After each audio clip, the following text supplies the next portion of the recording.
My father name is Farid Ahmed. My last name is Yusufi. My teacher name is Zahra Azimi. I am a student in Arman Dance School. I am 9 years old. I am grateful. سلام خدمت شما، امید که خوب و صحتمند باشید. من هدیه یوسفی فرزند فرید احمد یوسفی، متعلم صنف چهارم مکتب. من از صنف اول تا صنف چهارم مکتب اول نمره مکتب خصوصی آرمان دانش. بسم الله الرحمن الرحیم.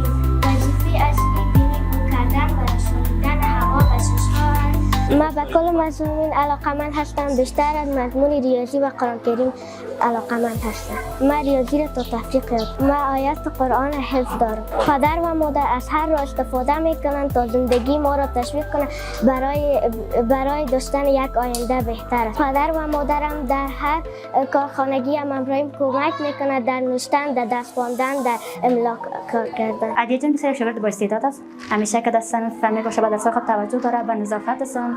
زمانی که ما درس تدریس میکنیم بسیار با دقت است. فکر ذکاوت بسیار عالی است.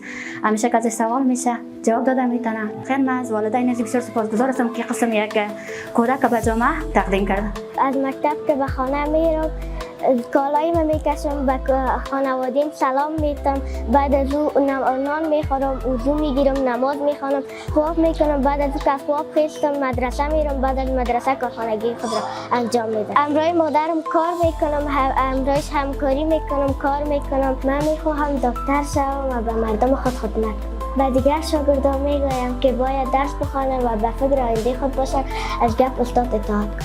در ورزش آمده و ورزش فوتبال را خوش دارم. یکی از آرزوهای من این است که هدیه جان واقعا در زندگی خود پیشرفت کنه، به موفقیت‌های بیشتر برسه و بتونه کاری دیگه را بسازه. با شاگردان همکاری میکنم، همراهشان درس میخوانم تا درس را یاد بگیرم. من میخواهم تا صنف 12 بخوانم و دانشگاه بخوانم. مکتب‌ها برای دخترها باز شد و هر نفر به درس خود برسد.